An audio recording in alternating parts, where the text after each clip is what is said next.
Hi guys, welcome back to our channel. நீங்க பார்த்துட்டு இருக்கிறது ஜிலானி vlogger. இன்னைக்கு இந்த வீடியோல ஒரு இன்ட்ரஸ்டிங்கான டாபிக் பத்தி தான் பார்க்க போறோம்.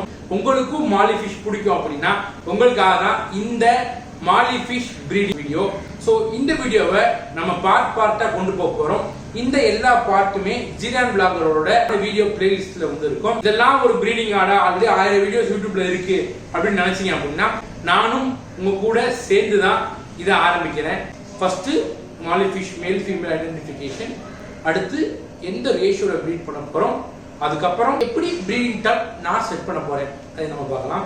ஸோ வாங்க வீடியோக்குள்ளார போகலாம். ஃபர்ஸ்டா நம்ம மாலி ஃபிஷ்ஷை எப்படி மேல் ஃபீமேல் ஐடென்டிஃபை பண்றேன்னு சொல்லிட்டு இந்த வீடியோ பார்க்கலாம். ரொம்ப பெரிய டாஸ்கெல்லாம் ஒன்றும் கிடையாது. இருக்கிறதுலே ஈஸி ஐடென்டிஃபிகேஷன்ல மாலி ஃபிஷ் மேல் ஃபீமேல் ஐடென்டிஃபிகேஷன் ஒன்று போட்டிருக்கேன். இதுல இது மேல், இது ஃபீமேல், குச்சி மாதிரி நீட்டிட்டு இருக்கும். ஃபீமேலுக்கு பார்த்தீங்க அப்படின்னா அது ஷோக்கிள் ஷேப்ல இருக்கும். அதாவது ஒரு சர்க்கிளை அரையா வச்சு அதிலே காலா வச்சு அப்படி இருக்கும், அந்த ஷேப்ல இருக்கும். இது மேல் ஃபீமேல் ஈஸியாக ஐடென்டிஃபை பண்ணிடலாம். இப்போ நான் வந்து மாலி ஃபிஷ்ஷை இந்த டப்பில் தான் நான் வந்து இப்போ ப்ரீட் செட் பண்ண போறேன். 20 to 25 லிட்டர் பிடிக்கிறது டப்பு.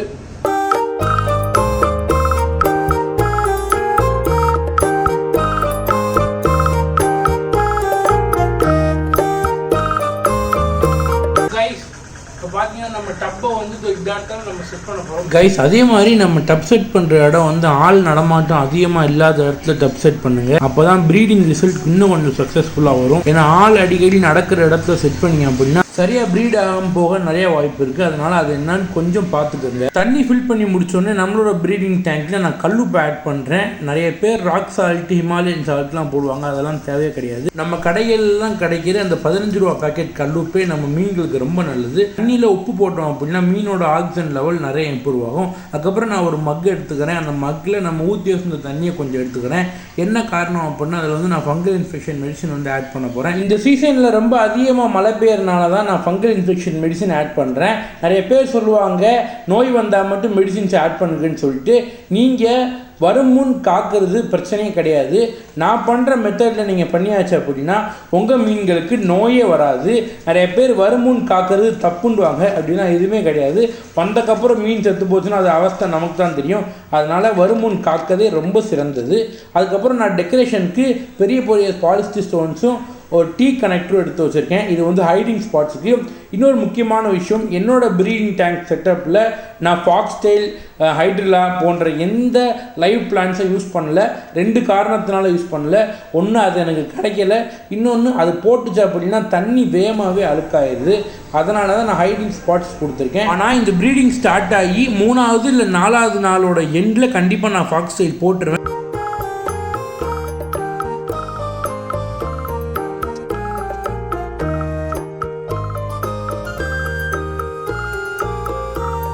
வீடியோ எடுக்கலான்னு வந்தாதே நிறைய கொடுமை நடக்குது. இந்த டேங்க்கில் ஒன்று வழக்கத்துக்கு மாறாக இருக்குது. என்னன்னு பார்க்குறீங்களா? இந்த டேங்க்கில் ஒரு பெரிய வண்டு பூச்சி விழுந்து கிடக்கு.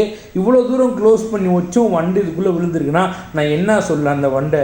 எனக்கு மீன்கள் ஏதாவது கடிச்சிருமோன்னு தான் பயம். ஆனால் அது நல்ல தண்ணியில் ஊறி மிதந்துட்டு இருந்துச்சு. பார்க்கவே ரொம்ப கன்றாவியாக இருந்தனால அதை அப்படியே அலையக்கா தூக்கி வெளியே இருந்துட்டேன். இப்போ நம்ம எந்த ரேஷியோஸில் ஃபிஷ்ஷஸ் ஆட் பண்ணலாம் அப்படின்னு சொல்லிட்டு பார்க்கலாம். நான் ஒரு மேலுக்கு 3 ஃபீமேல் எடுத்திருக்கேன். நீங்கள் ஒரு பேர் 2 பேராக கூட ஆட் பண்ணிக்கலாம். ஒரு மேல் ஒரு ஃபீமேல், இன்னொரு மேல் இன்னொரு ஃபீமேல் கூட ஆட் பண்ணிக்கலாம். சில பேர் ஒரு மேல் ஒரு ஃபீமேல் பண்ணுவாங்க. சில மேலுக்கு ஒரு மேலுக்கு 2 ஃபீமேல் கூட போடுவாங்க. சில பேர் ஒரு மேலுக்கு 6 ஃபீமேல் கூட போடுவாங்க. பட் நான் விட்டுருக்க இந்த ரேஷியோ தான் எனக்கு கரெக்டான ரேஷியோ. இதுதான் கரெக்டான ரேஷியோ நான் சொல்ல வரல, ஆனால் இதுவும் ஒரு நல்ல ரேஷியோ. அப்புறம் நம்ம மீன்கள் எல்லாமே டெம்பரேச்சர் அக்ளிமேட் ஆனதுக்கப்புறம் மீன்களை உள்ள விட்டுட்டேன். மீன்கள் ரொம்ப ஹாப்பியாக சுற்றிட்டு இருந்துச்சு. மேல் வந்து ஃபீமேலை சேஸ் பண்ணுற அந்த ப்ராசஸ் வந்து உடனே ஆரம்பிச்சிச்சு. எனக்கு ரொம்ப சந்தோஷம். இதை மேலே க்ளோஸ் பண்ணுறதுக்காண்டி நான் நோட்டீஸ் போர்டை வந்து சின்ன சைஸில் வெட்டி எடுத்திருக்கேன். அதை வச்சுட்டு அதை க்ளோஸ் பண்ணுறேன். அது மட்டும் இல்லாமல் அதில் ஒரு சின்ன ஹோல் போட்டு மணி பிளான்ட்டோட வேர் மட்டும் தண்ணிக்குள்ளே படுற மாதிரி வச்சுருக்கேன். அது மீன்களுக்கு ரொம்ப நல்லது. சைடில் ஒரு சின்ன ஓட்டையுமே போட்டிருக்கேன் ஃபுட் போடுறதுக்காண்டி. 1 வீக் நம்ம இதை இப்படியே டிஸ்டர்ப் பண்ணால் முட்டணும். இதுக்கப்புறம் சேசிங் நடக்கும். அந்த சேசிங்னா நமக்கு என்னன்னு தெரிய வரும். இப்போ பாருங்கள், இப்போயே ஆக்சுவலாக வந்து சேசிங் நடக்க ஆரம்பிச்சிருச்சு. ஸோ இனிமேல் நமக்கு வேலையே கிடையாது. இதில் குட்டிகளை ஹார்வெஸ்ட் பண்ணுறது மட்டும்தான் வேலை. இந்த வீடியோ உங்களுக்கு பிடிச்சினா லைக் பண்ணி ஷேர் சப்ஸ்கிரைப் பண்ணுங்கள். இப்போ நிறைய வீடியோஸ்க்கு வெயிட் பண்ணுங்கள். Thank you guys.